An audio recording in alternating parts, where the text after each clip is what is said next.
전도서 5장 19절 말씀, 전도서 5장 19절 말씀을 우리 함께 읽겠습니다. 같이 읽겠습니다. 또한 어떤 사람에게든지 하나님이 재물과 부요를 그에게 주사 능히 누리게 하시며 제 몫을 받아 수고함으로 즐거워하게 하신 것은 하나님의 선물이라. 아멘. 잠시 기도할게요. 성령 하나님, 이 시간 하나님의 참된 진리의 말씀을 들려주시고 또한 들려주시는 그 말씀이 저희들 모두의 마음에 새겨지고 저희들의 영혼을 부욕케 하는 이 시간 되게 하옵소서. 감사하며 예수님의 이름으로 기도드리옵나이다. 아멘. 예, 설교 제목이 좋죠? 하나님의 선물, 그러잖아요. 선물은 좋지 않나요? 저도 이렇게 설교 제목을 정하면서 되게 좋던데요. 하나님의 선물, 하나님의 선물. 예, 오늘 하나님께서 준비하신 선물이 여러분 모두에게 고루 돌아가기를 바랍니다. 어떤 분들은 이렇게 많이 받고 어떤 분은 안 갖고 이러지 말고 모든 분들에게 공히 하나님의 선물이 임하는 오늘 이 시간 되기 바랍니다. 여러분들 일주일 열심히 사셨잖아요. 많은 일들이 있었단 말입니다. 즐거운 일도 있고 슬픈 일도 있고 답답해서 우라가치미는 일도 있고 거기다가 날씨까지 그래서 그 때문에 더 그러기도 했고 이랬지 않습니까? 하지만 오늘 우리가 이 예배를 통해서 지난 한 주일을 깨끗이 씻고 또 새로운 한 주일을 준비하는 것입니다. 그것이 말씀을 통해서 주시는 그 은혜지요. 그래서 그 은혜가 우리 모두에게 공히 돌아가기를 바랍니다. 오늘은 우리가 전도서 5장 전체를 살펴볼 것인데 제목을 하나님의 선물이라고 정한 거예요. 지금 솔로몬이 인생을 살고 이 전도서를 기록하고 있지 않습니까? 그러니까 제목을 하나님의 선물이라고 했으니까 솔로몬이 그 선물을 누렸겠어요? 못 누렸겠어요? 못 누렸어요. 못 누렸어요. 주어졌는데 그걸 제대로 못 누렸다 이 말이에요.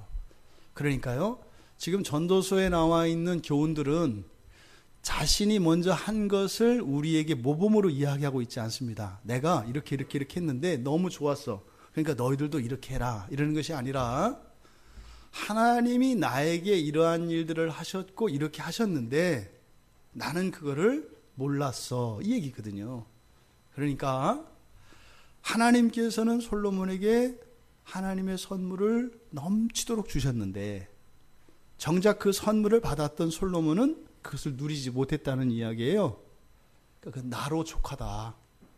나 이후에 다른 사람들은 그러지 않았으면 좋겠다. 이것이 전도서 5장의 사상이라고 우리가 말할 수 있습니다. 크게 이 전도서 5장은 크게 보면 세 부분으로 나눌 수도 있는데 크게 보면 둘로 나눌 수가 있어요. 그래서 1절에서 7절까지 그리고 8절 이하 20절까지 이렇게 크게 두 부분으로 나눌 수 있습니다. 앞에 1절에서 7절까지는 신앙에 관한 것이에요. 솔로몬이 하나님을 믿었나요? 안 믿었나요? 하나님을 믿었습니다. 하나님을 믿은 사람입니다. 그래서 솔로몬도 신앙생활을 했단 말이에요. 여러분과 같이 이렇게 예배도 드리고 기도도 하고 다 했단 말이에요. 그런데 솔로몬이 자신의 신앙생활을 돌아봤을 때 잘못했더라는 거예요. 그래서 노골적으로 이야기하지 않았지만 성경에 보면 우매한 자라고 합니다. 우매한 자를 우리말로 하면 뭐겠어요? 그 정도는 약해요. 멍청하고 고집센 사람. 우매한 게 그런 거예요. 자기 자신을 그렇게 표현하고 있어요. 그러니까 신앙생활을 평생 했단 말이에요. 잘 아시죠? 솔로몬의 1000번제는 너무나 유명하잖아요. 그러니까 이런 종교적 열심과 이런 게 굉장히 있었던 사람이에요. 그런데 뭐다? 멍청했다는 거예요. 어리석고 참 고집스러웠다는 거예요. 이거 뭐겠어요? 이건 아닌데 하는 느낌이 있었다 이 말입니다. 이건 아닌데 그래도 뭐 하는 거지. 이렇게 살아왔다는 거예요. 그래서 1절에서 7절까지는 우매한 신앙에 대해서 자기 고백적인 것이죠. 이야기를 합니다. 그리고 8절 이하에서는 보통 우리들도 이렇게 신앙생활과 일상생활이 대부분은 분리되어 있습니다. 이것이 사실은 하나로 합쳐져야 되는데 그렇게 되기까지 보통은 분리되어 있습니다. 그래서 우리들이 그런 얘기 하잖아요. 어제도 어떤 분을 만났는데 그분이 자기 입으로 스스럼 없이 그래요. 저 썬데이 크리스찬입니다. 이게 뭐겠어요? 괜히 주눅 들어서 하는 말이에요. 제가 하나님도 아니고 제가 그분의 사생활을 알겠어요? 뭘 알겠어요? 그랬더니 신앙생활 하시죠? 그랬더니 네 하면 되는데 거기다 꼭 사족을 달아요. 예, 썬데이 크리스찬입니다. 그럴 필요가 없는 거거든요. 그러니까 그분의 그 고백이 뭐겠어요? 지금 신앙생활도 사실은 그 신앙의 참된 유익을 누리지 못하고 있고 또 신앙과 동떨어진 또 다른 삶이 있다는 거예요. 나뉘어 있다는 거거든요. 그러니까 지금 솔로몬이 여기서 1절에서 7절까지 신앙생활에 대해서 이야기하고 8절 이하에서 우리의 일상생활을 이야기했는데 별로 다르지 않다 이 말이에요.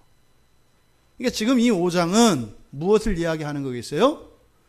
그렇게 우매한 신앙에서 온전한 신앙으로 그리고 신앙과 별도로 살았던 그 삶을 신앙과 하나 된 삶으로 살아가라라고 이야기를 하는 것입니다. 먼저 1절에서 7절의 내용, 그러니까 솔로몬이 하고 싶은 내용은 우매한 신앙에서 벗어나라는 거 아니겠어요? 우매한 신앙에서 벗어나라. 여기에 보면 우매한이라는 말이 자꾸 나와요. 1절에서 보니까 우매한 자들이 제물 드리는 것, 그래서 우매하다 이렇게 하잖아요. 또 3절에 가보면 또 우매한 자의 소리, 4절에서도 또 우매한 자들, 이게 지금 나의 얘기예요. 솔로몬이 우매한 자 이렇게 하는 것은 자기의 인생을 되돌아보며 이러한 것들은 어리석었다 이렇게 고백하는 거예요. 그러니까 이 고백을 통해서 우리들에게도 솔로몬이 겪었던 그런 시행착오가 있지는 않은지 그것을 발견할 수 있다면 우리가 인생의 마지막에 갔을 때 우리 인생을 돌아볼 때 우매한이라고 하는 말을 쓰지 않을 수 있을 것이다. 그것이 이 말씀을 우리에게 주신 목적이죠. 그런데 이 1절에서 7절까지의 본문은 우리말에는 잘 안 나타나 있습니다만 맨 처음 시작하는 첫 단어와 맨 끝에 끝나는 단어가 연결되어 있습니다. 그러니까 이 1절에 맨 처음 시작하는 단어가 우리말 성경에 삼갈지어다 라고 되어 있는 이 단어, 그러니까 이 동사가 1절에 맨 앞에 있습니다. 삼가라는 것은 뭐예요? 주의하라는 거예요. 주의해라, 조심해라, 잘 살펴라 이런 단어예요. 그리고 맨 끝에 7절의 맨 끝에 우리말 성경에 보면은 이건 그대로 되어 있어요. 하나님을 뭐라고 되어 있어요? 경외할지라. 그래서 주의하라 라고 하는 말로 시작을 해서 맨 끝에 경외하라 라는 말로 끝나요. 그러니까 이 둘 다 뭐겠어요? 하나님 앞에 나아갈 때 너 자신을 잘 살펴라, 조심해라. 그리고 하나님을 경외하라. 그러니까 1절에서 7절 전체가 신앙의 본질이 무엇인지를 가르쳐줘요. 근데 솔로몬은 이 신앙의 본질을 놓쳤었다는 거예요. 신앙의 본질은 그러니까 뭐겠어요? 여호와를 경외하는 것이고 나를 살피는 것이에요.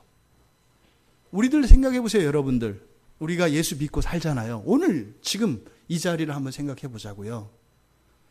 예배에 우리가 임할 때 우리가 여러 가지 생각이 있었지 않습니까?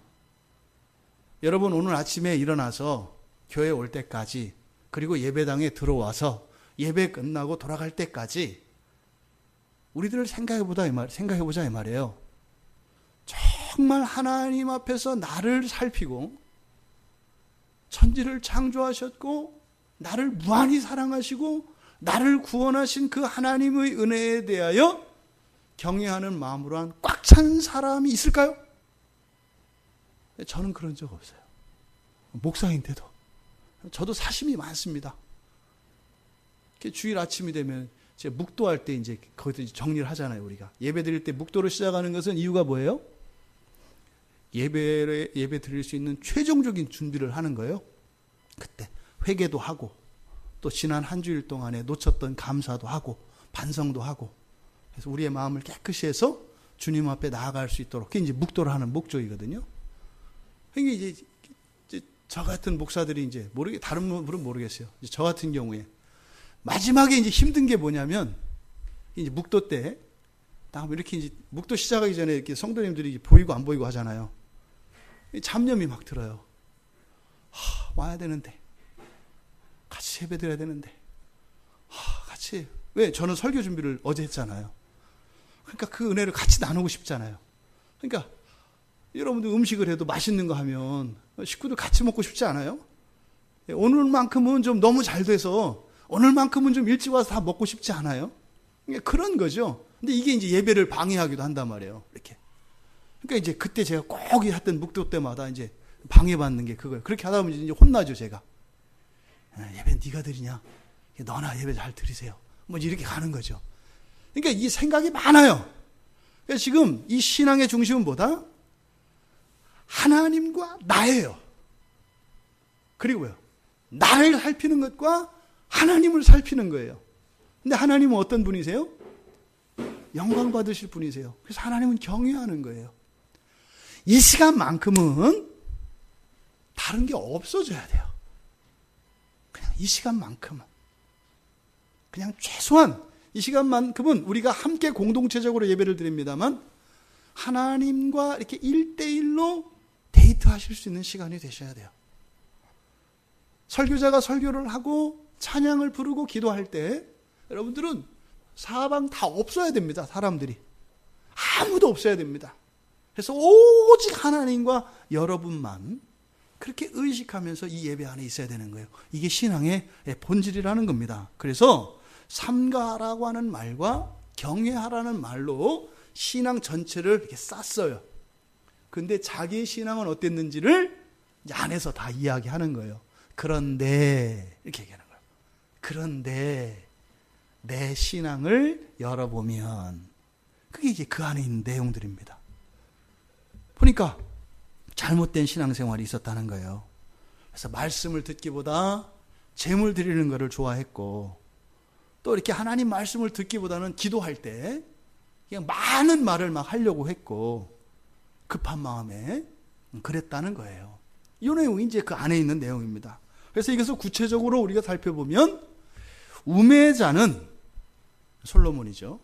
우매자는 예배에서 말씀을 듣기보다 제물을 자꾸 드리려고 한다는 거예요. 말씀을 듣기보다 제물을 드리려고 한다. 이게 우매자의 신앙 예배라는 거예요. 정성을 드리려고 하고 뭔가를 하려고 한다 이 말이에요. 이게 우매한 자의 예배라고 얘기를 하는 거예요. 솔로몬이 그랬대요. 솔로몬이. 중요한 것은 하나님을 만나고 하나님의 말씀을 듣는 것인데, 이 땅에 예배를 세워두신 목적이 그것인데 자꾸만 도리를 하려고 했다는 거죠. 제가 고향 방문을 얘기 많이 한단 말이에요. 설날이 되고 추석이 돼서 고향에 방문할 때, 부모님을 찾아갈 때 부모님들의 마음은 뭐예요? 그냥 여러분들 보는 거예요. 그동안 아프진 않았는지, 잘 지냈는지. 그래서 여러분들의 행복을 통해서 그 행복을 얻으니까 부모님들은. 근데 자녀들은 어떻게 해요? 아니요, 폼이 좀 나아야 되는 거예요. 왜? 옆집에 내 동창이 사는데 걔가 좀 잘 나가는 것 같아서 얼마 전에 뭐 전화했는데 또 옆집에서 뭐 누가 뭐 받았다는 얘기를 언뜻 들어서 이 우리 어머니 좀 꿀리면 안 될 것 같다 이 말이죠. 뭔가를 좀 준비해야 될 것 같고. 근데 요즘 또 형편이 안 좋아. 그래서 이제 카드를 땡기자니 또 이게 눈치가 좀 보이고 이런 거죠. 그렇게 막 산만하고 이런 것들이 솔로몬의 예배 안에 있었던 거예요. 그 얘기를 하는 거예요. 근데 지금 뭐라고 해요? 그게 아니구나. 뭘 드리는, 제물을 드리고 이것보다 중요한 게 뭐였다? 하나님 말씀에 대한 사모함과 그 말씀을 듣는 거였구나. 1,000번제를, 제물을 1,000마리를 드리고 딱 돌아서서 아유, 오늘 좀 제사 드린 것 같네. 이게 아니라 마음속에 묵직하게 들어오는 그 하나님의 말씀이 잔잔하게 풀어지면서 일주일의 삶을 끌고 가게 하는, 이것이 본질이다. 예배의 본질이다. 이렇게 이야기를 하는 것입니다. 여러분, 제물을 드리려고 하는 그것이 솔로몬에게는 지난날 되게 마음이 아팠을 거예요. 여러분, 열심히 한 게 뭐 죄예요?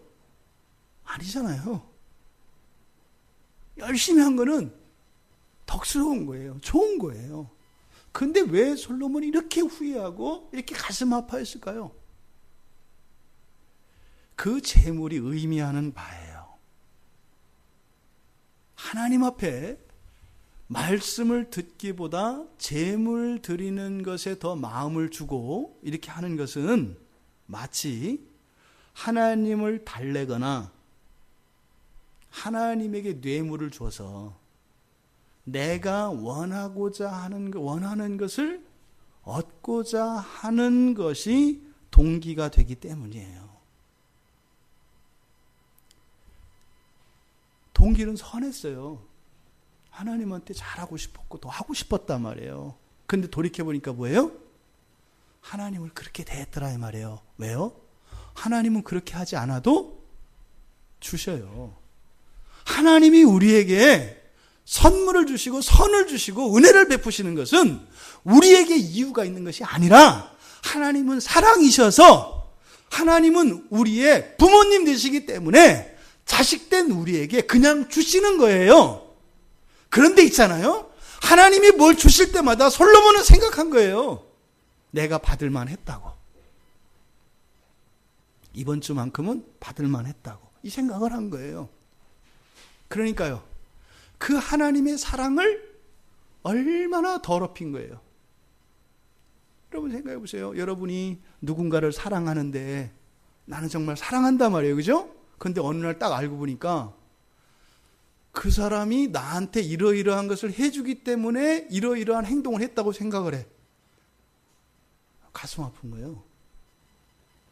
되게 가슴 아프다니까요.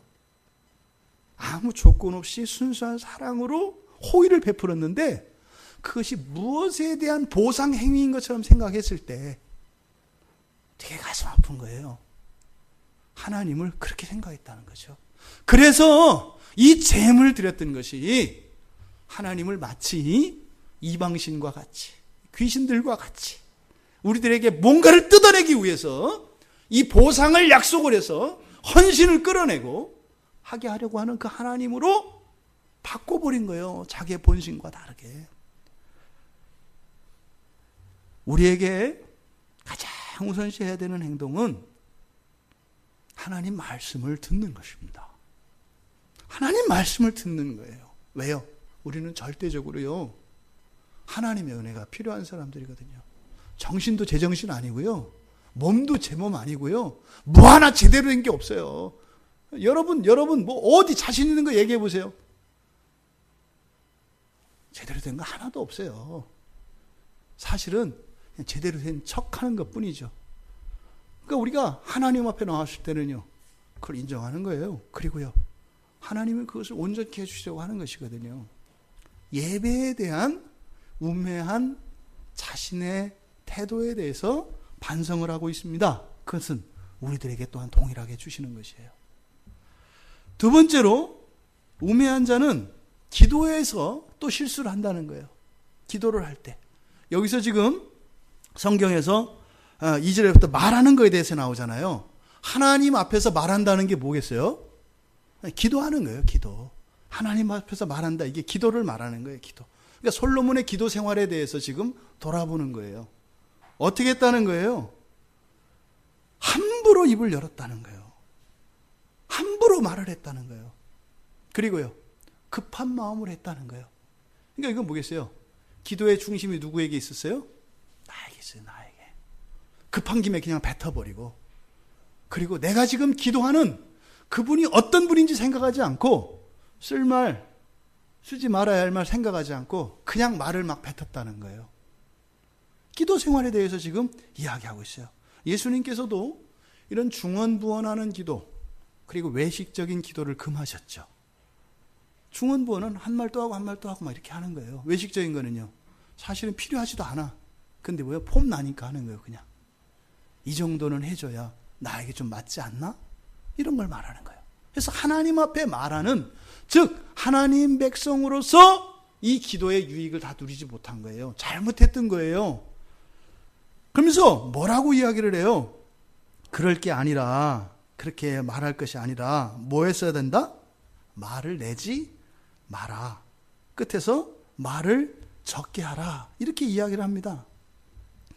여러분, 기도는 하나님과의 만남이 목적이에요.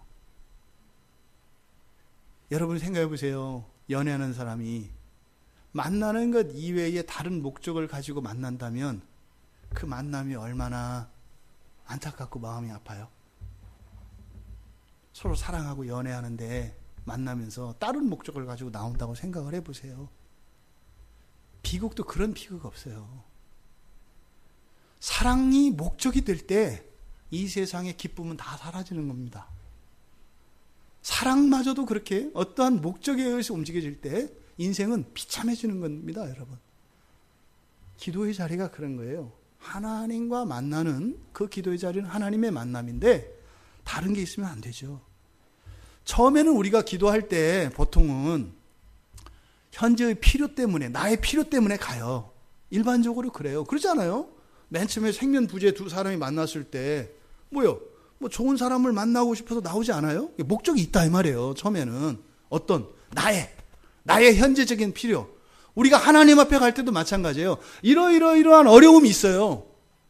필요하단 말이에요. 그것을 해결받기 위해서 나간다 이 말이에요. 그때는 어떤 말을 하겠어요? 하나님, 나 이거 주세요, 이거 주세요, 이거 주세요. 저거 없어요, 뭐 없어요. 이렇게 하지 않겠어요? 원래 그렇다 이 말이에요. 그런데 평생 그렇게 가면 안 되는 거죠. 평생 그렇게 가면 안 되는 거죠.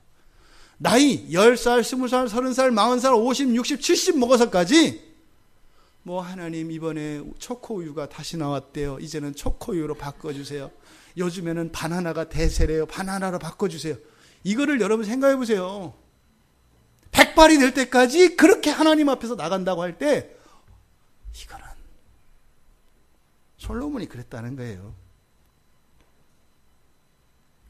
내가 왜 이랬는지 나도 몰라 이렇게 얘기를 하는 거예요. 이럴 수가 있니? 어떻게 내가 이럴 수가 있었지? 지금 얘기를 하는 거예요. 오히려 우리가 처음에는 그렇게 기도가 시작이 되지만 점점 기도가 깊어지고 넓어지면 어떻게 돼요? 필요를 구하되 나의 필요에서 누구의 필요? 내 주변에 있는 사람들의 필요를 구하게 돼요. 기도가 오래 하고 많이 하고 중요합니다. 그거 쉽지 않습니다. 그런데요, 기도의 내용의 구성이 달라져야 돼요. 기도의 내용이. 점점 기도가 깊어지면요, 내 기도, 그러니까 내 필요, 하나님께 아뢰는 이 필요 속에 처음엔 나 하나였는데 우리 가족, 그 다음에 친척, 친구, 교인 이렇게 해서요. 한 사람 들어와요. 그럼 전체는 어떻게 되겠어요? 세상 모두가 들어온단 말이에요. 그러니까 어떤 사람은 여러분들 생각해 보시면 돼요.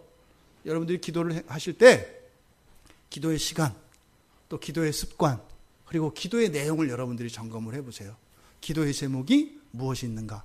그러니까 유아기적, 아주 그 미취학 어린이와 같은 그런 어린이적 수준은 뭐겠어요? 나예요, 나. 나의 무엇, 나의 가족, 나의 무엇. 이렇게 취학생 정도 되면 초등학교 들어가면 이제 그때 뭐가 생겨요? 친구가 생겨요, 이제. 그때 이제 초등학교 정도 되면은 이제 친구의 필요를 위해서 이제 기도하게 돼. 친구의 가족, 친구의 무엇. 여기 이제 초등학생 정도 되는 거예요. 그렇게 하다가 지평이 넓혀지는 거죠. 나라와 민족과 교회와 열방을 위해서. 그래서 하나님의 마음으로 이렇게 가는 거죠. 그래서 이 필요의 대상들이 이렇게 확장이 돼요. 그러다가 이제 더 나가게 되면 이제는 어떻게 되겠어요? 세상 꽉 차니까. 그러면 깨닫게 되는 게 뭐냐면 하나님의 마음이에요. 아, 내가 너무나 어렵고 힘들어서 기도할 때 그때 더 큰 하나님의 필요가 있었구나. 그 필요는 뭐겠어요? 부족함을 얘기하는 게 아니죠. 하나님께서 선물을 주고 싶어 하시는 그 마음이 있었던 것을 깨닫게 되는 거죠. 그래서 어떻게 돼요? 하나님의 뜻을 구하게 됩니다. 하나님의 뜻을. 그러면 어떻게 되겠습니까? 나의 필요로 시작되어진 이 기도의 제목이 내 주변에 있는 사람들의 필요로 더 나아가서는 이제는 열방을까지 나가다 보니까 하나님의 뜻을 구하게 됐어요. 그러면은 나중에 가면 어떻게 돼요? 말하는 시간보다 듣는 시간이 많아질 때가 와요. 하나님의 뜻을 들을 때가 온다고요. 그래서 어떻게 해요? 예전에는 나의 필요를 이야기해서 그 필요를 받았던 사람이, 이게 우리 청소년들 아니에요. 이제 결혼을 해서 어른이 돼서 어떻게 해요? 전화해서 이제 어떻게 해요? 어머니, 뭐 필요하신 거 없어요? 제가 이번에 해가지고 갈게요. 아이고 애비야, 뭘 어려운데 뭘. 속으로는 웃고 있어요. 어머니가 아니요, 그래도 아니야, 괜찮아. 여기서 그만둘까 봐 엄마는 불안해하고 있어요. 아니 엄마, 진짜 제가 먹고 살만하고 괜찮아요. 아이 그래도 뭐가 그렇게 하다면서도 뭐 없어도 되는데, 이거 진짜 꼭 해달라는 거예요? 그거죠. 그래서 어떻게 돼요? 하나님의 필요에 귀 기울이게 돼요. 그러니까는요, 말을 막 하기보다 하나님 뭐 필요한 거 없어요? 근데 하나님은 절대로 과하게 하지 않으니까 염려하지 마세요. 아, 또 괜히 이랬다, 또 뭐 집 한 채 사라 뭐 이러면 절대. 항상 아시죠? 여러분들이 고향집에 갔다가 돌아올 때는 어떻게 돼요?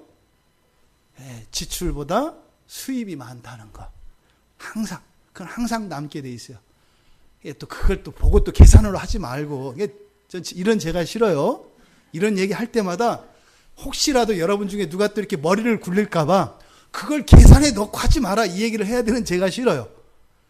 하나님은 그러세요. 그래서 그 하나님의 필요를 듣게 되는, 근데 놀라운 것은 어떻게 돼요? 그때부터 나의 무엇으로 하나님의 일을 이루는 것이 아니라 하나님의 뜻을 따라갈 때 그냥 나는 깍두기로 그냥 내 인생은 되어지는 것이고, 하나님이 이렇게 되는 거구나. 그게 뭐예요?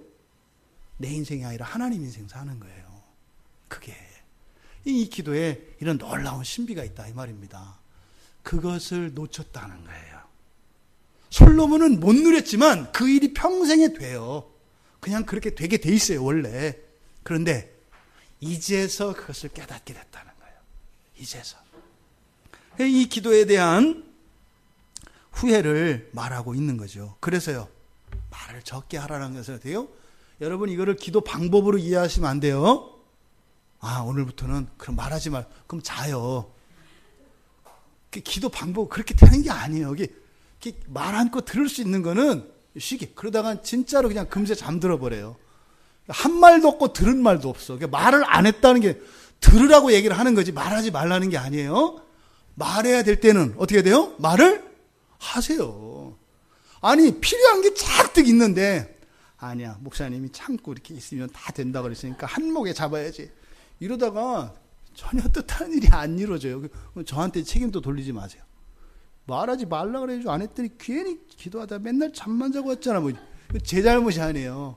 방법론으로 듣지 마라. 기도라는 것이 무엇인지를 가르쳐 주는 거예요. 필요한 게 있으세요? 아뢰세요. 조금 더 체면이고 뭐 따지지 않고 오히려 정직하게 다 아뢰세요. 예? 여러분의 성격에, 마음에, 기호에, 뭐에, 모든 것을 다 아뢰세요. 넘어가야 돼요. 차고 넘어가는 거지. 이것을 건너뛰는 거 없어요. 차고 넘어가는 거예요. 채우세요. 채우세요. 그래서 정말로 잠잠히 하나님의 말씀을 들을 수 있는 그런 경지에 다 다다르기를 바랍니다. 그래서 잠잠한 가운데 넘치는 그 부요함, 그걸 누리시기를 바란다, 이 말이에요. 그 다음에 이제 세 번째, 말도 많고 탈도 많은 서원입니다. 이 우매자들이 하는 서원에 대해서 이야기해요. 이거 적지 않게 교인들 가운데 이게 해결 못하고 있는 분들이 많아요. 옛날에 내가 이렇게 서원을 했는데 이걸 갚아야 돼요, 말아야 돼요? 이렇게 물어보시는 분들이 있어요. 그분은 뭐겠어요? 안 갚기로 하고 물어보는 거예요. 갚을 사람이 그냥 갚으면 돼요. 근데 저한테 와서 옛날에 제가 이런 서원을 했는데 이거 갚아야 돼요, 말아야 돼요? 이럴 때는 뭐겠어요? 안 갚을 수 있는 방법 없어요, 뭐 이제 이런 거거든요. 그럴 때 오늘 성경의 교훈을 통해서 여러분들 안에 이 서원의 문제가 있다면 오늘 정리하실 수 있게 되길 바라요. 서원이라고 하는 것은요, 조건적인 맹세예요. 하나님께 하는 맹세예요. 뭐 하겠습니다. 그래서 이거는요, 원칙. 서원은 1번 반드시 지켜야 한다. 2번 안 지켜도 된다. 몇 번일까요? 1번이에요. 대답을 했는데 책임지실 수 있으실지 모르겠네요. 서원은 반드시 지켜야 한다. 이게 1번 원칙이에요. 다른 거 없어요. 원칙이에요, 원칙. 서원이라는 거. 그러니까 서원은 함부로 하면 돼요, 안 돼요? 안 되는 거예요. 그런데 솔로몬은 어떻게 했다는 거예요? 많이 했다는 거예요. 서원을 많이 했다는 거예요, 많이. 그러니까 왜 이렇게 서원을 했을까? 욕심에 눈이 멀었을 때 하게 되는 서원이 있다 이 말이에요. 서원은 반드시 지켜야 하는 것임에도 불구하고 그거 생각하지 않고 어떻게 해요? 내가 얼마나 간절히 원하는지를 하나님한테 증명하고 싶어. 그러니까 뭐예요? 내가 이렇게 원한다. 뭐 할 정도로? 서원을 해서 서원을 지키고 싶을 만큼 원한다. 사실은 이게 서원이에요, 아니에요? 그 서원 아닌 거예요. 서원이라고 하는 것은 먼저 내가 지킬 마음이 있어야 되는 거예요. 그리고 나서 했을 때 이게 서원이 되는 거거든요. 그런데 지킬 건지 말 건지 생각하지도 않고 어떤 간절한 기도의 제목 때문에 이거를 해주시면 이렇게 할게요. 이렇게 서원하는 경우가 있다 이 말이에요. 그런 서원은 지켜질까요? 안 지켜질까요? 절대 안 지켜져요. 왜요? 처음부터 지킬 마음 없었거든요. 사기친 거죠. 하나님한테 사기친 거예요. 그 뒤에 있는 내용들 보세요. 얼마나 무서워요. 6절 끝에 가니까 천사 앞에서 네가 서원한 거를 실수라고 말해? 네가 하나님 앞에서 네가 그렇게 해서 진노해가지고 네가 한 걸 싹 멸하게 해봐? 무섭단 말이에요. 이거 뭐예요? 서원을 지키지도 않을 거면서 서원을 하는 이런 행동, 이거는요 굉장히 잘못된 거죠. 굉장히 잘못된 거죠. 근데 왜요? 눈이 멀어서 그래요. 눈이 멀어서. 이거를 꼭 이루겠다고 하는 이것 때문에. 그런 사람도 어떻게 될까요? 안 지켜요. 3번 있잖아요. 그죠? 우리 한국 교회니까 한국에서는 3번은 기회 줘야 되잖아요. 그죠? 3번. 한 번 또 줘요. 또 지킬까 안 지켜요? 안 지켜요. 까마득히 잊어버려요. 이거 해주세요. 하나 해주시잖아요. 그 다음번에 다른 게 또 생기거든요. 이거 해주세요. 끝없어요. 그 떡장수 할머니가 호랑이 만나서 호랑이가 떡장수 아주머니 어떻게 돼요? 나중에 잡아먹어요. 떡 하나 주면 앉아 먹지. 떡 하나 주면 앉아 먹지. 근데 우리는 하나님을 잡아먹을 수가 없어요. 어떻게 돼요, 우리가? 잡아먹혀요. 하나님은 떡장수고 우리가 호랑이가 아니거든요. 그러니까요, 거짓된 소원을 하는 것은 하나님과 우리 관계의 설정을 어떻게 하는 거예요? 우리가 호랑이고 하나님을 떡장수 아주머니로 보는 거예요. 그러니까 이것이 얼마나 두려운 것인가. 그러면 여러분들이 지금까지 지킬 마음도 없었으면서 했던 소원들이 있어요. 어쩌면 여러분 까마득히 잊고 있을 가능성이 많아요. 근데 있지 않습니까? 언젠간 생각나요. 언젠간 생각나요. 제가 목사가 된 게 20년 만에 생각났다니까요. 20년 전에 목사가 되겠다고 했는데요. 완전히 까먹었어요.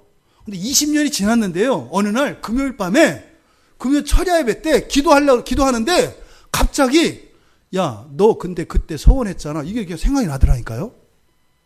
기억도 없었어요, 저는. 그게 그냥 저 혼자 이렇게 이게 상상인 줄 알았어요. 그래가지고 이게 이해가 안 돼요. 아니, 무슨 목사야, 목사는. 요즘 신앙생활도 지금 근근히 그냥 저거 빨대 하나로 그냥 먹고 살고 있구만. 근데 있잖아요. 이렇게 지우개로 이 기억을 가리고 있던 때를 지우개로 막 지워주는데요. 그때 서원할 때 장면의 그 기억들이 막 살아나요. 생생하게. 나중에 아야스를 못하겠더라고요. 여러분들 지금 기억 못하고 있지만 뭐 이 중에 혹시 또 뭐 신학교 갈 사람이 있을라는지 서원은 반드시 생각나게 돼 있어요. 여러분, 여러분들이 하셨던 모든 것, 하나님한테 이렇게 할래요, 하겠어요 했던 거 마지막 날에 주님 앞에 가면, 사는 동안 생각이 안 났다면 마지막 날 주님 앞에 갔을 때 다 생각나요. 여러분, 살아있는 동안에도 기억이 회복되는데 그때는 완전히 다 드러나요. 작은 것 하나까지. 이제 문제예요, 이게. 왜요? 내 신앙생활을 했을 때 하나님한테 백지수표 날린 게 꽤 있을 가능성이 많거든요. 우리 모두에게.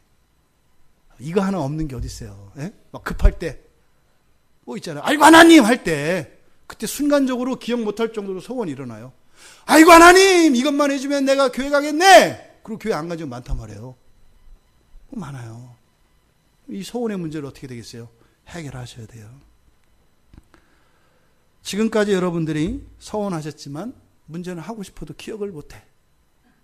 혹시 그걸 어떻게 해?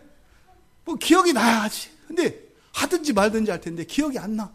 이거를 오늘 다 해결하시라는 거예요. 서원은 반드시 갚아야 하는 상, 반드시 갚아야 하는 것입니다. 그런데 성경에 보면 하나님께 서원을 했다가 뭐 미련하게 갚은 사람도 있고 또 잔뜩 두드려 맞고 갚은 사람도 있고 그래요. 야곱 같은 경우에 이제 예수한테 도망가다가 형 팥죽 해가지고 장자권 뺏어가지고서 막 도망가잖아요. 축복받고. 그러다가 그때 가면서 기도해요. 네, 하나님 목숨 붙여서 살아서 돌아오게 해주시고 또 자녀들과 이렇게 저의 안전을 보장해 주시고 이렇게 하면 제가 하나님이 나의 하나님 되고 내가 하나님 백성 될게요. 그리고 여기다가 제단을 쌓을게요. 이렇게 소원하거든요. 그렇게 가가지고 잔머리 굴리고 흘려가지고 돈도 많이 가지고 그러고 와요. 그렇게 와가지고 어떻게 돼요?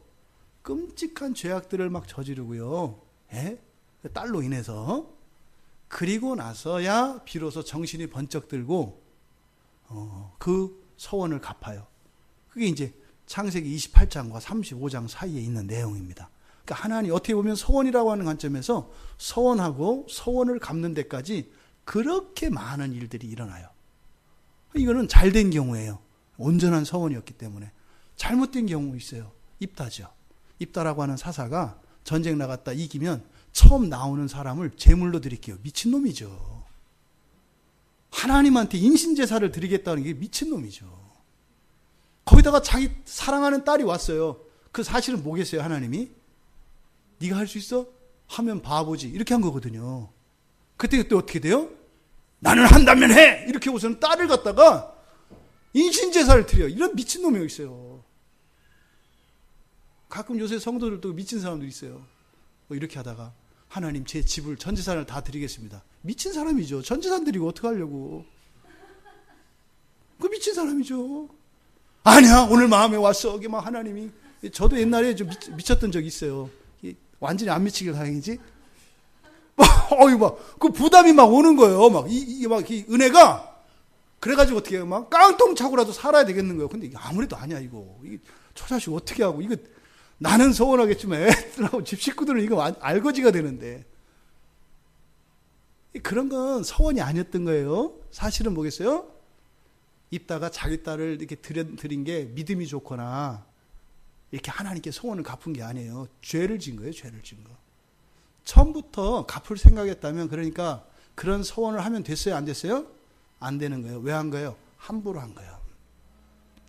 이런 것들을 갚으라고 하진 않으세요. 이런 걸 갚으라고.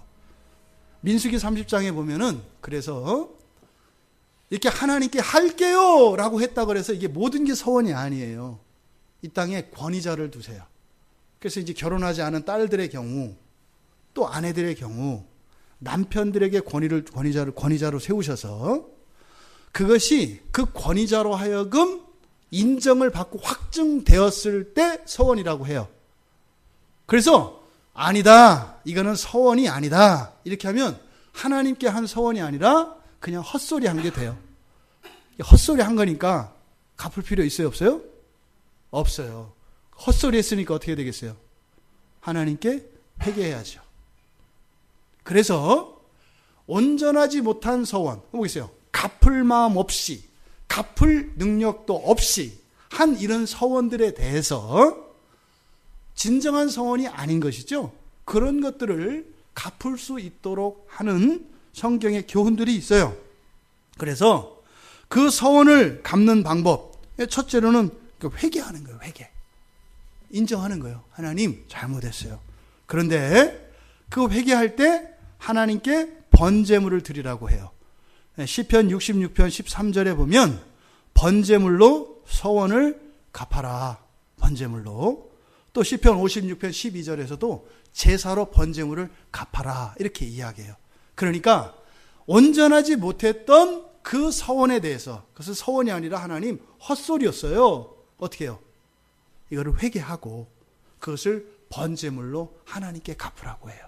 구약에서는 이렇게 정해지죠. 그런 것은 여러분들 스스로 정하면 돼요. 왜요? 여러분들이 제사장들이니까. 여러분들이 정하면 돼요. 알아요, 자기가. 어떻게 번제물로 이 서원을 갚을 것인가 내가 알아요. 그 정하는 방법 가르쳐 드렸죠? 예를 들어서 뭐 돈으로 한다. 그래서 10,000원 정해보는 거예요. 마음속에서 너 그래도 되냐? 이렇게 한다 이 말이에요. 100만 원 그럼 야 그건 아니잖아. 이게 나와요. 여러분들이 이렇게 하면 이게 마음으로 욱해서 이렇게 꺼내지 말고 나중에 끝나고 나서 계산 틀렸네 이러거든요. 그러지 말고 이렇게 따져보셔야 돼. 이렇게. 그렇게 하면 여러분 안에 그게 나와요. 그 서운한 거에 대해서 하나님께 갚아야 할 것이 어떤 이렇게 되겠구나가 나와요. 그렇게 갚으면 돼요. 또 하나 그 번제물이 싫으면 감사로 갚는 방법이 있어요. 감사로. 나에게 주신 이런 일상의 이런 은혜 이런 것들을 통해서 감사로 서원을 갚을 수가 있어요. 그러니까 왜 목사님들도 그렇고 감사라는 이야기 많이 하잖아요. 그러니까 감사가 대단해요. 성경에서 보면은요. 하나님께서 하는 이 감사의 의미는 엄청난 하나님의 복의 통로이기도 하고 또 오늘 뭐라고요? 잘못된 서원을 갚을 수 있는 성경에서 우리에게 주어진 한 방식이라 이 말이에요. 그래서 감사가 넘치면 잊혀졌던 그런 것까지도 뭐 상쇄될 수 있겠네요. 늘 감사하실 수 있으시기를 바랍니다. 우매한 신앙에 빠지지 않도록 솔로몬은 길을 제시해주고 있습니다. 그래서 신앙의 본질은 뭐다?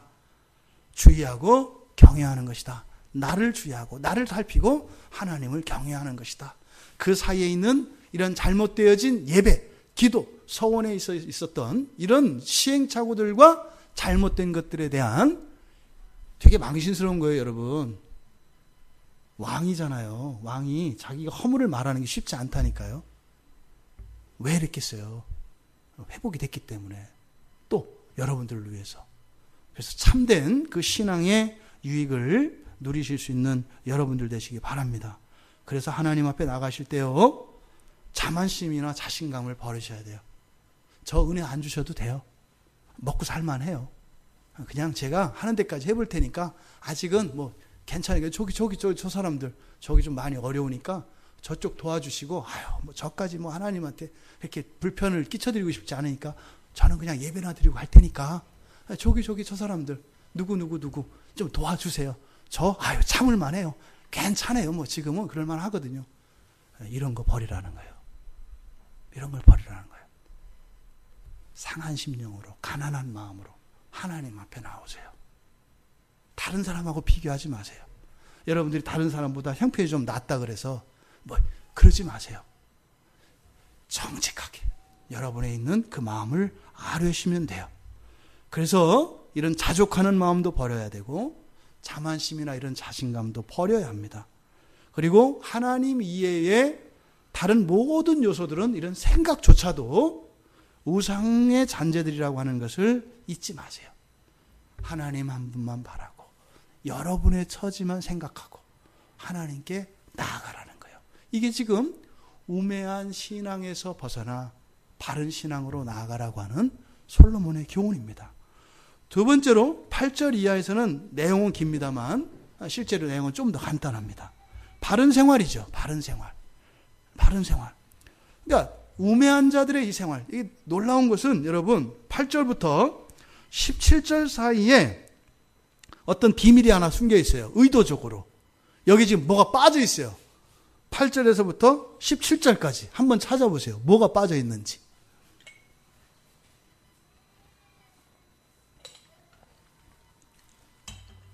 8절에서 17절까지 보면은 빠져 있는 게 있어요. 사실은 서두에 말씀드렸던 것처럼 신앙과 일상생활이 분리되어 있었다고 하잖아요. 그거를 본문 안에서도 의도적으로 나타내고 있어요. 지금 8절에서 17절까지는 일상생활에 대한 내용이에요. 흔히 말하는 우리의 인생, 일생에 대한 거거든요. 근데 여기에 하나님이라는 단어가 한 번도 안 쓰여요. 하나님이라는 단어가 하나도 없어요. 그래서 어떻게 돼요? 그냥 우리가 하나님과 상관없이 살아가는 것. 그래서 서두에 이렇게 말씀을 드렸던 거예요. 그런데 이게 바로 하나님 없는 생활이에요. 하나님 없는 생활은 어떤 생활이겠어요? 아주 씩씩한 생활입니다. 아주 훌륭한 생활입니다. 왜요? 이 사람이 하나님 도움받지 않고 혼자 살았으니까 얼마나 훌륭해요. 대단하잖아요. 에? 아주 의지 있고 성실하고 책임감 있고 능력 있고 그런 거 아니에요.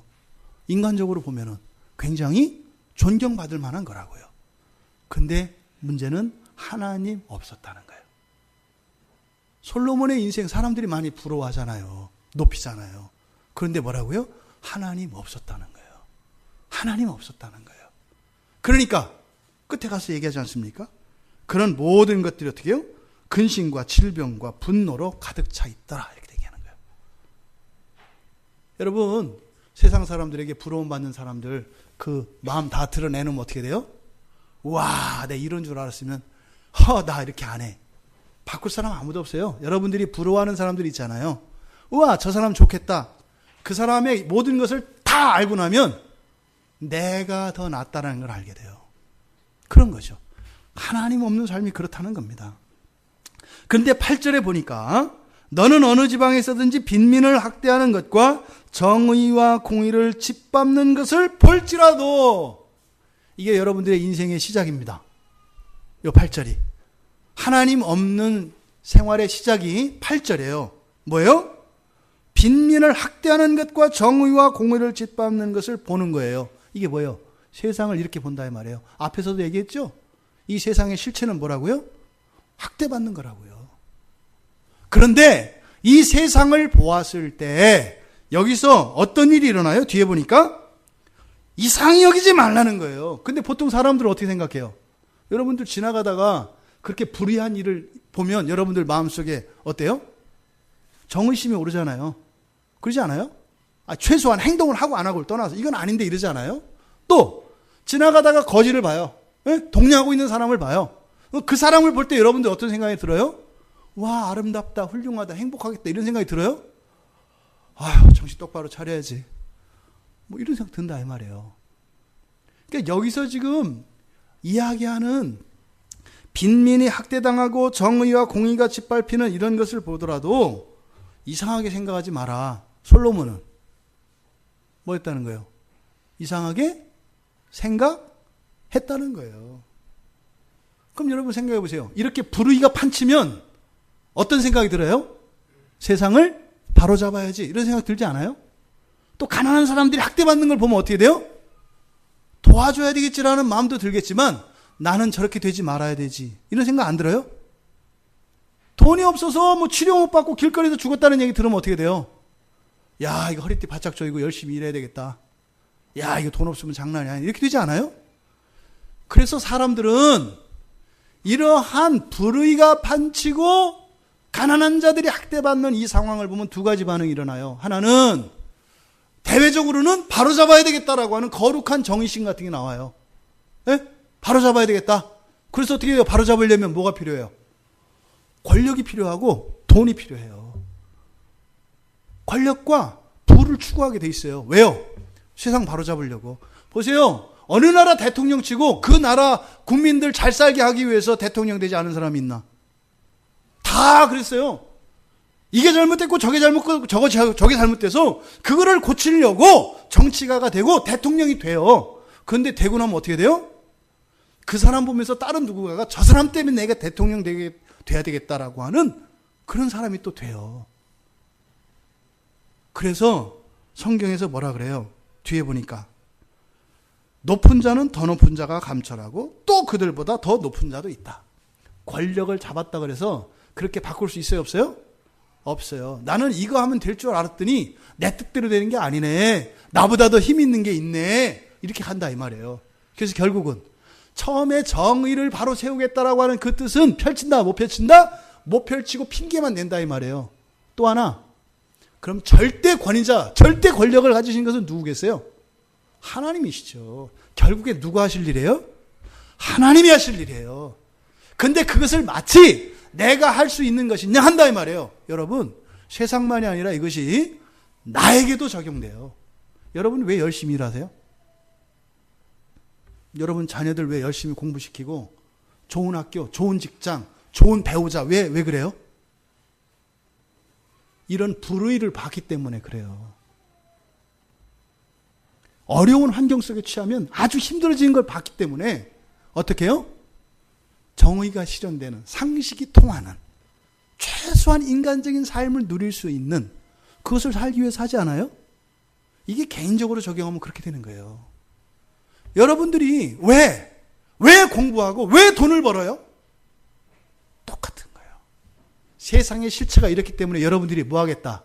정의를 실현하겠다고. 에? 행복을 침해당하지 않겠다고. 학대받지 않겠다고 한다 이 말이에요. 근데 그렇게 하면 어떻게 된다? 그 뜻이 실현되는 것이 아니다. 그건 누가 주시는 거다? 하나님이 주시는 거라는 거예요. 솔로몬이 밤잠 안 자고 일한 사람이에요. 일주일에 한 6일은 출장 다녔을 거예요. 봤을 때 그래요. 전쟁도 많이 하고 성도 많이 쌓고 뭐 엄청나게 출장 다녔던 사람이에요. 왜요? 백성들을 위해서 그랬다 이 말이에요. 에? 백성들 지키려고. 그런데요, 남는 게 하나도 없더라고요. 허리 디스크에 그 완성, 그 신경성 그 두통에 그 잇몸에 뭐 이게 그냥 엄청나게 병과 이렇게 앓았더라 이 말이에요. 그걸 맨 17절 끝에서 그렇게 놨잖아요. 어두운 데에서 먹으며 많은 근심과 질병과 분노가 그에게 있느니라. 그가 누구예요? 자기예요. 내 마음도 모르고 착착착착착 일을 못해주는 부하들 때문에 부글부글 끓어올랐고, 이렇게 하라고 그랬더니 저렇게 해가지고 일을 망가뜨린 이랬을 때 막 근심이 쌓이고 밥 먹다가도 화가 나고 이랬다 이 말이에요. 염려스럽고 또 외적이 침입하면 어떡하나 이랬다 이 말이에요. 그게 아니라 작은 것 하나까지도 누가 하는 것이다? 하나님이 하시는 것이다. 요 이야기를 하는 겁니다. 부자도 마찬가지입니다. 여기서 성경에서 얘기하는 10절에 은은 돈이에요. 성경에서 말하는 은은 돈, 오늘날 우리가 얘기하는 돈입니다. 왜? 이제 교환 가치를 말하는 거니까. 은 자체는, 그러니까 돈은 나에게 만족을 주지 못한다. 여러분 진짜 그래요? 우스갯소리로 그러죠. 돈이라고 하는 그 이름이 왜 붙었어요? 그걸 왜 돈이라고 했다고요? 돌고 돈다 그래서 돈이라고 그랬잖아요. 이거 굉장히 의미 있는 말이에요. 돈이라는 것은 사실은 원래 돈 자체가 가치 있는 게 아니죠. 돈은 왜 가치가 있죠? 돈을 주면 교환할 수 있거든요. 교환 가치예요. 돈이라고 하는 것은. 교환해요. 그럼 교환한다는 것은 왜 교환해요? 필요하니까 교환하지 않아요? 그렇잖아요. 필요하니까 교환하잖아요. 그러니까 필요해서 그러니까 필요한 사람에게 있는 돈은 유익해요, 안 유익해요? 유익해요. 필요한 사람에게 돈은 꼭 필요해요. 이 세상 사는데. 그렇잖아요. 그런데 필요 없게 되었을 때 돈이 있으면 어떻게 될까요? 돈은 뭐 하는 거라고요? 필요한 사람에게 유익이 된다고요. 근데 필요 없는 사람이 돈이 가지면 어떻게 돼요? 돈이 필요를 만들어내요. 그런 거예요, 여러분. 필요할 때는 돈이 필요하잖아요. 있어야 되잖아요. 근데 그 필요가 채워졌는데도 필요에 넘치는 돈을 가지고 있잖아요. 그러면 그 돈이 뭐 한다고요? 필요를 만들어내요. 이게 기업들이 하는 거잖아요. 옛날에는 경제학에서 수요가, 그러니까 필요한 것이 있어서 사람들이 만들어낸다고 그랬어요. 옛날엔 그랬어요. 그죠? 요즘에는 어떻게 돼요? 만들어 놓으면 사람들이 필요로 해요. 있지도 않은 것을 만들어내요, 이렇게. 그럼 그다음부터 어떻게 돼요, 사람들은? 그것을 필요로 하게 돼 있어요. 이게 돈의 원리예요. 돈을 많이 가지고 있다는 것 자체가 굉장히 위험한 거고 피곤하다고요. 그래서 뒤에서 뭐라고 해요? 11절에 보니까 재산이 많아지면 뭐 한다? 먹는 자들도 많아진다. 돈 많아지면요, 필요가 많이 생겨요. 그래서요, 걱정과 근심이 더 많아지고 일도 많아져요. 돈이 있으면 그렇게 뭐 룰루랄라 할 것 같은데 돈이 그런 필요를 만들어낸다 이 말이에요. 여러분들이 돈을 잘 아셔야 돼요. 여러분들이 필요할 때 돈이 없지 않기를 바랍니다. 왜냐? 비참해지고 불편해지고 궁색해지니까. 하지만 필요 없는데 또 너무 많은 돈을 가지고 있지 않기를 바랍니다. 왜요? 그 돈이 다른 필요를 만들어내서 여러분들의 쉼을 방해할 것이기 때문에 그래요. 이게 돈입니다. 돈이 재난을 막아주기도 해요. 그렇지 않아요? 어려움을 예방도 하잖아요. 또 반대로 재난이 돈을 없애기도 한다 이 말이에요. 돈이 재난을 막아주기도 하는데 재난은 또 뭐 하는 거예요? 그러니까 반대로 돈을 없애는 거라고요. 그러니까 돈이 있는 곳에 재난이 있다. 어떤 돈? 필요에 넘치는 돈. 그러니까 여러분들이 돈을 잘 아셔야 돼요. 돈을. 그런데 문제는 하나님이 없는데 문제요. 그래서 어떻게 하라고? 돈을 가지라고 말라고. 가지라고요. 얼마만큼? 필요한 만큼. 근데 어디가 필요한 만큼이고 어디가 남는지 어떻게 아냐고. 하나님이 없으면 그러니까 그 선을 정확히 알 수 있어요, 없어요? 우리가 미래를 모르는데 필요한 만큼이 얼마큼인지 어떻게 알아요? 그러니까 지금은 필요 없지만 내일 필요할지 어떻게 아냐고. 그래서 많이 갔잖아요. 그래서 어떻게 돼요? 그것 때문에 재난이 많이 생긴다니까요. 그것 때문에 생겨요. 왜? 돈을 쓰기 위해서. 하나님 없는 삶을 살면 이렇게 된다 이 말이에요. 그래서 18절 이하에서 하나님과 함께하는 생활이 무엇인지를 이야기해요. 가르쳐줘요. 아주 단순하고 기본적인 것인데 이게 진리입니다. 18절에서 뭐라고 해요? 하나님께서 일평생 먹고 마시게 한대요. 먹고 마시는 거는 우리가 하는 게 아니라 누가 한대요? 하나님이 먹고 마시게 한대요. 안 믿어지잖아요. 내가 놀고 먹은 적이 언제 있어? 이렇게 하시잖아요. 그때 여러분들이 놀고 먹은 적이 언제 있어? 이렇게 할 때는 뭐예요? 여러분들이 일한 게 여러분들이 했다고 생각한단 말이에요. 여러분 여기서 뇌 혈관 하나 딱 끊어볼까요? 5살 때 여기서 척추의 중추 신경 하나를 딱 끊어버릴까요? 5살 때. 여러분들이 지금 여기 앉아나 있을 것 같으세요? 꿈 깨세요. 우리가 뭘 할 수 있다, 했다라고 생각하는 게 얼마나 말도 안 되는 생각인지 몰라요. 먹고 마시는 것은 누가 주신다? 하나님이. 예나 지금이나 영원이에요. 언제 어디에서나 죄를 지으나 안 지으나 열심히 하나 안 하나 먹고 사는 것은 하나님이 주신다. 두 번째로 모든 수고 중에 낙을 보는 것이 선하고 아름답다. 모든 수고에 즐거움이 있다 이 말이에요. 모든 수고에 즐거움이 있다고요. 예? 짜증이나 싫음이 아니라 모든 수고에서 즐거움을 얻을 수 있게 하셨다는 거예요. 나는 못 누렸는데 여러분이 안 누렸다고요.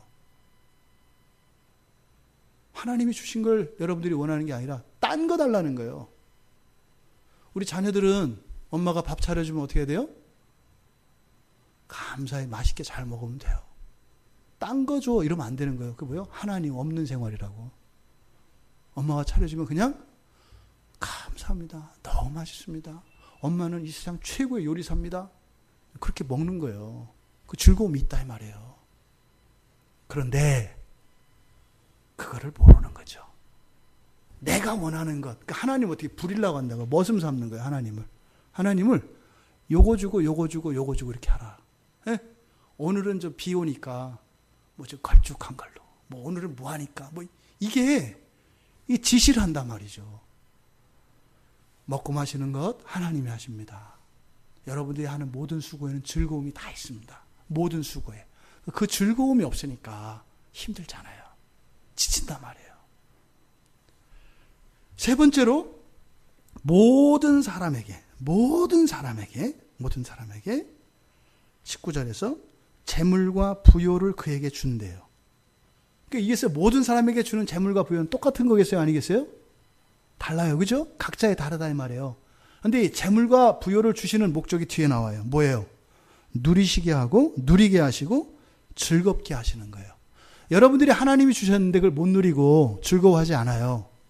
그럼 여러분들에게 의미가 있어요? 없어요? 그럼 하나님이 주실 필요가 있을까요? 없을까요? 없어요. 여러분들이 그걸 누리지도 못하고 즐기지도 못하는데 뭘 줘요? 더 이상 주실 수가 없다니까. 왜? 그걸 누리지도 못하고 즐거워하지도 못하는데 그걸 더 주면 짐이지. 예, 앞에 우리가 얘기했던 것처럼 하나님 없는 그런 생활로 돌아가서 어떻게 해요? 오히려 주신 그것들이 나에게 일을 만들고 재난을 만들고 수고를 만들어서 누리는 것이 아니라 힘들게 된다 이 말이에요. 하나님이 우리에게 모든 것을 책임지신다는 거예요. 그래서 20절에 가니까 뭐라고 해요? 생명의 날을 깊이 생각하지 않는다. 생명의 날, 살아있는 동안이에요. 그러니까 걱정이 있다 없다? 없다 이 말이에요. 여러분 생각해 보세요. 먹고 살 걱정 없어요. 네? 여러분 먹고 살 걱정이 없고 여러분들이 하는 일에서 즐거움을 느껴. 네? 그리고 여러분들에게 딱 맞는 그런 부요와 이런 풍요를 주셔. 걱정할 거 있어요 없어요? 근데 있어요 없어요? 그런데 있단 말이에요. 가만히 생각하면 없어야 되는데 나는 있어. 나는 누구냐고. 넌 누구냐 이렇게 물어보세요. 넌 누구냐? 이거 나로 위장하고 있는 죄예요. 그걸 난주한다 이 말이에요. 욕심을 난주한다니까요. 죄를 난줄 알아요. 나는 하나님을 믿는데 그런데 인생의 걱정을 다 지고 살아. 그때 왜 이럴까? 난 신앙이 있나 없나 이러지 말고 내가 아니라니까요. 그때 뭐라 그래야 돼요? 너 누구냐? 이렇게 물어보란 말이에요. 너 누구냐? 그러니까 우리가 신앙을 잃어버리면 이렇게 인생이 꼬여요, 여러분. 그러니까 문제는요. 우리가 겪고 있는 문제는 뭐겠어요? 우리가 원하는 것은 하나님께 알아야 돼요. 그렇죠? 우리가 필요한 게 그러니까 무엇을 줄 것인지 무엇이 필요한지 하나님께 알아야 돼요. 그러면 그 무엇을 주시는 것은 누구세요? 하나님이세요. 그러면 내가 구한 것과 나에게 주어진 것이 다를 수 있죠. 그런데 어떤 게 맞는 거예요? 내가 맞아요? 하나님이 맞아요? 하나님이 맞는 거예요. 그게 뭐라고요? 여러분의 일상이라고요. 현재 여러분의 일상이 하나님이 무엇을 주신 거라고요. 뭐? 즐거울 수 있도록. 여러분들이 주신 게 여러분 일상이라고. 근데 나는 아니잖아요. 이때 나는 누구라고? 넌 누구냐의 나다 이 말이에요. 그러면은 누리고 즐거워하게 되죠. 그러면 그게 어떻게 돼요? 점점 잘하게 돼 있어요. 점점 잘하게 돼 있어요. 여기에서 우리가 겪고 있는 문제가 무엇인가 하는 것을 잘 생각해 보아야 합니다. 예수 그리스도의 삶이 바로 이 삶의 모범이셨어요. 예수 그리스도의 삶이. 그 하나님의 필요를 따라 하나님이 주시는 것을 누리시면서 예수님은요 항상 기쁨이 있던 분이에요. 물론 이 세상을 향하신 하나님의 마음으로 인한 거룩한 슬픔과 아픔과 애통한 마음이 있죠. 그런데 그것은요 이런 누림과 그런 즐거움 위에 서 있는 것입니다. 이게 하나님 백성들의 삶이에요, 여러분. 솔로몬은 어쩌면 수천 수만 명의 사람들이 누리고 즐거워할 수 있는 인생을 산 사람입니다. 그런데 정작 그는 수고와 질병과 이런 고난만 있었다고 이야기하는 것이에요. 여러분, 그렇게 많은 것을 가졌을 때 고통스러운 인생을 살기를 원하십니까? 아니면 하나님께서 주시는 그 안에서 우리에게 허락되어진 그 즐거움과 그 낙을 누리며 살기를 원하십니까? 솔로몬은 나처럼 살지 마라 이렇게 이야기해요. 여러분은 현재의 삶 속에 여러분이 누려야 할 충분한 모든 것들이 주어진 것을 믿습니다. 다른 사람들에 비해서는 모자랄 수 있어요. 아직도 채워지지 않은 것일 수 있어요. 그런데 여러분, 한 계단씩 가야 돼요. 한 계단씩 가야 돼요. 그렇게 되는 게 아니에요. 왜요? 여러분 한 분을 통해서 우주 전체에 대한 회복의 일들이 일어난다고 말씀을 드리잖아요. 이 한 주간 하나님의 선물 여러분 모두에게 고르다 주어진 줄 믿습니다.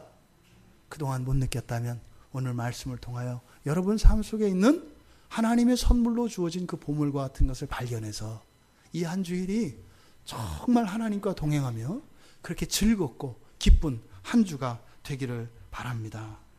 여러분, 그래서 우리가 이 한 주일을 지나 다음 주 이곳에 와서 예배를 드릴 때 참으로 그렇습니다. 하나님 말씀이 참으로 옳습니다.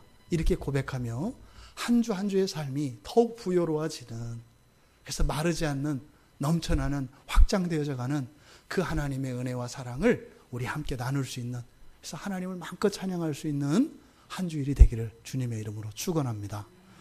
우리 말씀